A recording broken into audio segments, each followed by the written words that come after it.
now recording. It's happening. How are you there, guys? We are good. Happy to be here. Gosh. Yeah. I said technology drives you up the wall. Totally drives you up the wall.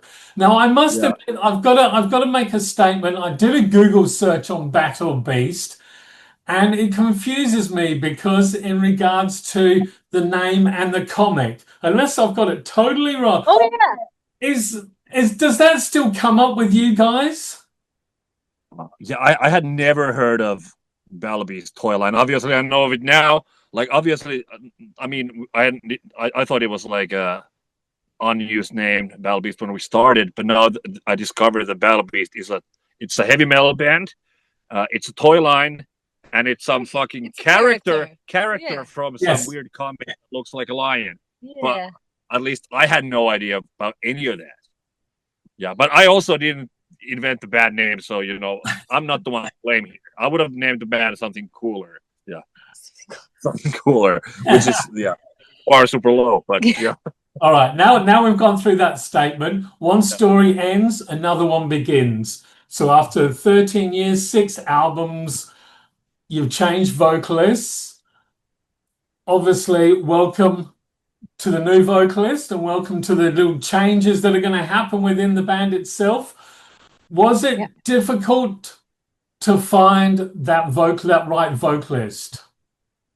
I mean, definitely was. Like, when we got the news that Nora was leaving, I was pretty devastated, honestly. Like, okay, who's going to be able to pull this off? Really? Yes. And it was like, I don't remember what it was exactly, but it had been a crazy year until that point already. Like, we had been working on the new album nonstop, and then this pops out, and we know we got like a tour of 39 shows coming up, and like, how the fuck are we going to do this? And the real credit goes to the guy who was just behind us doing something with his guitar pedals, that's Joona, and he immediately got to work and started browsing online for like suitable singers. And we were like, I can't even say that we did like a short list. We were just only starting to form a list, and Marina was the first name on our list. And it was like, okay, let's just, test the waters a bit and, send her an email and see if she's at all interested. And turns out that she was. So, honestly, like, at the beginning of the search, I was almost desperate, but then I was so like, you can't imagine the relief I felt when we discovered, like, oh my God, we might have a new singer. And, stuff after that, everything's worked out super fine. Like, we flew her into Finland, and I think everybody, I hope I'm not speaking for myself, but everybody got along super well. She really proved that she has, great motivation for the job, super high work morale. And, honestly, those are the kind of attributes we absolutely needed for this position, because it's not an easy position to step in. No. Not, I mean, as a professional singer, right? And like, I've been doing musical theater stuff and everything, and I know a lot of professional singers. So for everyone around me, all the great singers I know, do say like, dude, what the hell is this set list? Like, what? This is crazy. And it is. Like, their set is literally it's vocal acrobatics. It's really hard. So you have to train for it. Also, like Nora herself did. And she had plenty of practice. Like, I guess we did a little bit short of 900 shows with Nora, and now we're starting with show number 1 with Marina. So there's like a gap, to say at least. Of course. But thankfully, the rest of us are a bit more mature and experienced with the band, so we don't like go ape shit. So I mean, and exciting times to really undersell it. Yeah. But on the other hand, I mean, it is, as I said, making the musical theater parallel again. Whenever we're practicing for a show, there is a premiere, right? Whenever there's a new show, so that premiere already needs to be good. It already needs. So you take like those months of rehearsal beforehand to get it to a level that is like, okay, this is premiere level. So we're not talking that we're gonna get on stage and just slack everything. Of course not. But it is definitely not an easy set. Yeah. For sure. And like, even if we start on a whenever we put out a new album, we do the first show with the new album. It's always like a bit like what do I do here? Oh shit, what's the chord? Yeah. Like it's not even for the guys. It's never like perfect from the get-go. But No. you know, when it's not perfect, that also means it's raw and it's exciting. You know, new things can come up, and you know, you're still more open to kind of stuff that, you know, develops in your head. Like, hey, let's do this. And then when you do the same show like creative 30 solutions. Yeah, and then we do the show 30 times, it's super polished and oiled up, and but it's not as wild anymore. It might sound better, Exactly. but it's not as crazy. Yeah. There is the punk rock element. Yeah, definitely. Yeah. That we might have this first tour that will definitely also be in cozier settings. Yeah. It's been really good. Like, it'll be super fun. Yeah. So for Marina, we're used to you from Phantom Elite. That's what most followers know you, which has got a lot of melodic sort of style vocals. How did you feel about the range from this sort of style? Yeah, very different. I mean, it's not wildly different, but it is a little different. Like we always prioritized melodies as well, and I did try to explore a higher range as well, especially in previous albums like Titanium. But lately I must admit that we were in a vibe with Phantom Elite that we were going towards, like, I don't want to be singing that high the whole time. I was just like, I just want to sing like cool shit. But that also never really resonated entirely with me, because I was always under singing what I can actually do. I always had that feeling with Phantom Elite that I was like, why does this sounds like, I don't know, anyone could do it, sort of thing. You know, I tried to bring my vibe, but I was like, I think, you know, I can do more. And we were trying to, like, also kind of in a constructed way, also personal taste, but constructing a way like, okay, I'm going to try to do less vibratos. We're going to on purpose do less of this, more screaming. And it's all things that is not really natural to me. I'm not a natural screamer. I'm not a natural person singing without vibratos. And and the high range, I mean, it also suits my voice. So when I got confronted with the possibility of joining BattleBeast, first was a mind fuck. I was like, oh, okay, this is like absolutely the opposite of what I've been going towards. But I tried to sing like Stillbound at first in front of my boyfriend. Wow. Who was like he toured with BattleBeast, so yeah, and he's a huge fan of BattleBeast. He's like, he really loves it. Yeah, and then he had tears in his eyes. He was like, I never heard you singing like this. And I was like, okay, this is probably a good sign. Yeah. So I was like, okay, let's do it. Let's yet again reinvent my vocals. Yeah. Had you been following the band for quite a while beforehand? Well, like I said, I wasn't familiar with their repertoire at all. I knew of the band also because my friends from Blackbriar, my boyfriend, were on tour with them. So I actually literally only knew Stillbound. Really? Wow. Yeah. That was the only song I had heard before. Well, that's good. Let's talk about Stillbound then. It's loud, it's in your face, it totally shows a progression musically and lyrically. Yes. How much did you want to push the boundaries when you put that album together? I don't know. It always sounds like people expect that we kind of trying to break boundaries by like it's some plan of ours, but really not. Like the way we work is kind of like all the songwriters, you know, work independently, and then we pull together the songs we have. And usually I write the kind of normal stuff, and Jonna writes the sad stuff. And then we have Janne, who always writes these absolutely fucking bonkers, crazy metal, you know, whatever you want to call them. Crossover, like, because like he's a keyboard player, so obviously he's not the biggest metalhead in the band. He loves all that kind of disco stuff and Motown stuff, and you know, whatever. He loves to kind of combine those worlds. Whereas, you know, and it's really fresh. But for me, like, if I tried to do the same, it would be fake, because I grew up on all the classic metal. So if I tried to do something different, it wouldn't be real. It wouldn't be me. But, you know, I think, you know, the BattleBeast, I think we are like, in a modern setting, we are a bit of a strange bird because this really is a band. There's not like an individual leader or a musical, director. It's like everybody puts their input, and sometimes we fight over stuff.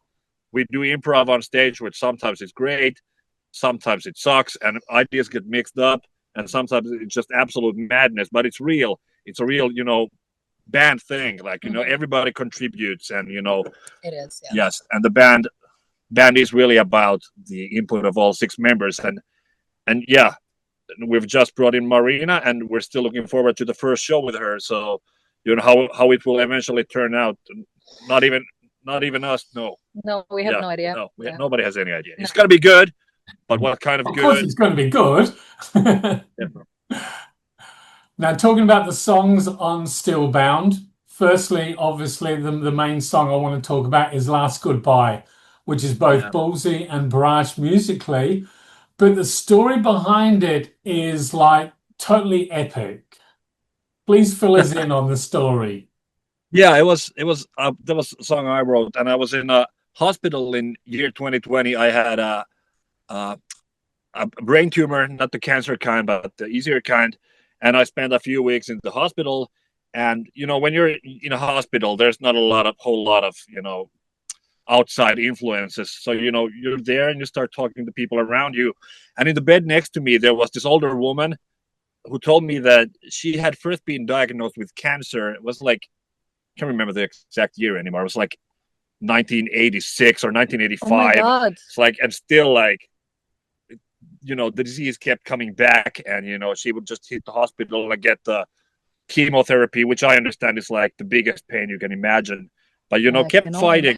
And I'm not saying like, when I wrote the music, like the riff, it was kind of like, okay, this song is either about, it's about something empowering, or it's about kicking somebody's ass. So kind of wanted to combine that and kind of just give out this message that sometimes, I mean, you can always fight and never win, but you can't win without a fight. That's what I wanted to say. That No, if you quit fighting, then you can't win. I mean, you can still you can fight cancer and still get killed by it. But if you don't go through the treatments, if you don't fight it, then you will certainly lose. That's what was the whole meaning for me. Oh wow! No, I got goosebumps. Really, has a whole new meaning for me now. Cool. Marina, how did you find singing that song the first time that you had to sing it?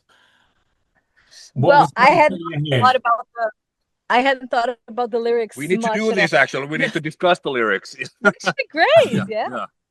I mean, I did like the kick-ass attitude because I had just sort of quit my band, and I was a bit disappointed with how my other project was going.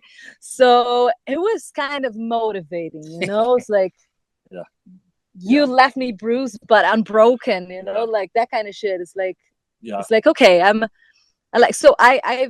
felt a lot of power from that song. And I think that's good. Like, at least for me, when I write songs, I don't want to make, songs that are too specific. Like, that was the story for me. But if you listen to the stories, if you listen to the lyrics, they could be about anything. I think it's a good thing to leave room for, your listeners' interpretations. So, this was my background. But, if you want to reinterpret the song and make it about something else, that's your privilege. Yeah. And that, at the moment, I am a lyricist as well, so I can't help but pay attention to lyrics all the time. It's a good attribute. Yes. So then we move over to the song Twilight Cabaret.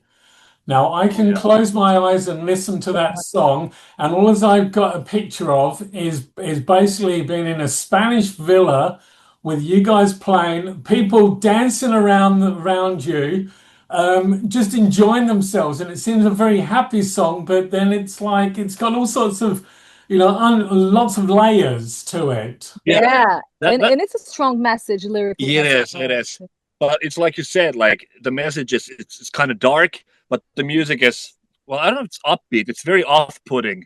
It's upbeat, but weird. It's weird.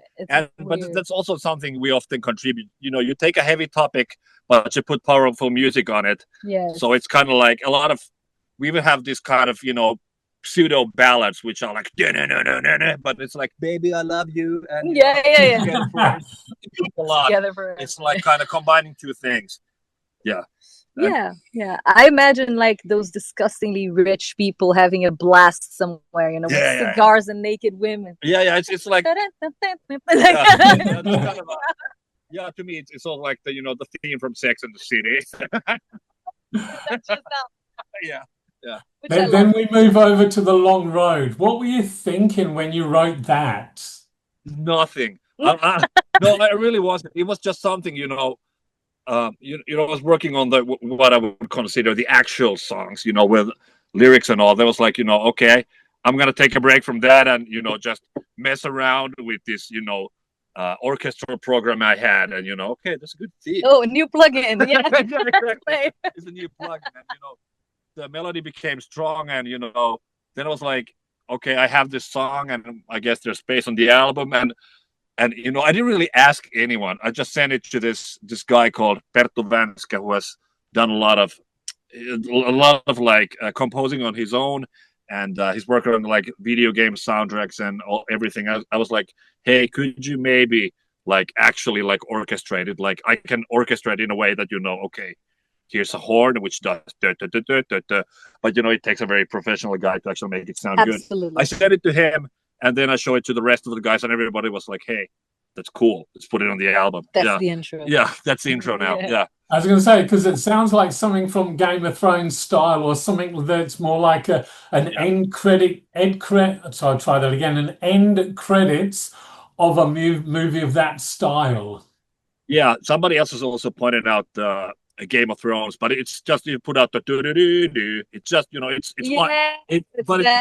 I mean, things are gonna sound the same. It's just a minor scale, and exactly. This is something I've discovered that if you come up with a melodic idea that is any good, then there's no chance about it. Somebody else will have thought of the same idea. Like probably a million people have used the same idea, but this is your take on that idea. But I love kind of obviously there's the big fantasy nerd in my head. I'm often writing music in my head for like the fantasy movie which doesn't exist. So, but I wasn't really overthinking. It was like something I worked in between the other songs, and it turned out good. So it's on the album, and people are digging it. So it's cool. So when looking at the album and the aspect of the album and the Australian tour, and also introducing you, Marina, as well to the fans and followers, do you still look at this as a Stillbound tour-wise type thing, or is it going to be more of a mixture of sort of like your back catalogue, not a best of obviously, but more a bit of back catalogue to the newer stuff? How do you approach that? Well, I would say it's still like this is the Stillbound World Tour, even though the album is kind of crazy because of how much has happened since the release of the album, but Stillbound, it's still only like 4 or 5 months old, so it's still like very much a new thing. So yeah, this is in my head anyways, this is still the Stillbound tour, but I don't know. I guess I'll just leave that up for like future music historians to figure how they will want to see it. But yeah, we're gonna play a lot of new stuff. We're gonna play the biggest hits, and hope people will dig it. Yeah. All right. So looking back at the band's career so far, can you name me 2 main big achievements that you're most proud of? I mean, I don't really approach music like that, but I do recall like whenever people, back in the past when we were a way smaller band, people would ask me like, what's your biggest goal in music? And that was like, I would like to be able to tour as a headliner in Europe. And there was a time when that seemed like such a distant dream. Like we're like too small, and we're not ever gonna pull that off. But I mean, look at it now, and we're touring and we're playing to over 1,000 people, sometimes 2,000 people a night. So that's, I don't know. I think the biggest achievement is that we're still here, because Jesus Christ, it has not been always easy. Oh no! But we've stuck together. We've always like survived every obstacle in our way, and I think that's something worth celebrating. So then looking at the touring aspect of the band, Last year, around about I think October time, you started European tour, which went through till roughly around December. With that headline show in Hamburg, how did that go?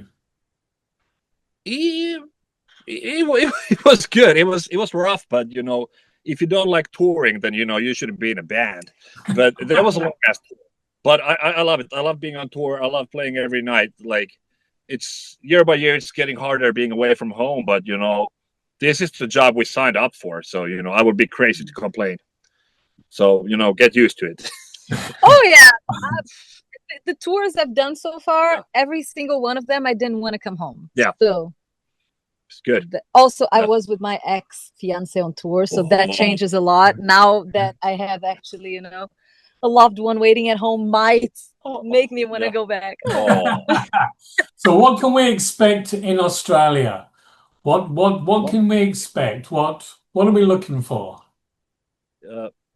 Well, I always say that I would love to live in Australia if it wasn't that far, because I vibe a lot with Australia. Okay. I look at those people living there, how they just go to the beach and then they go to the cafes in the city and the like rich life and beach and weather. I'm like, okay, I was born for this. Yeah. But unfortunately I'm in cold Europe.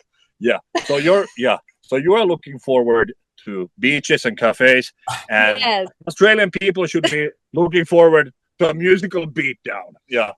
In your face energy. Yeah. Exactly. So I'm looking forward to that in Australia, right? But also the gigs, obviously. Yeah. Sure. Yeah. Now, once you finish Australia, you head over to China, and then I think you've got some stuff happening in Finland as well.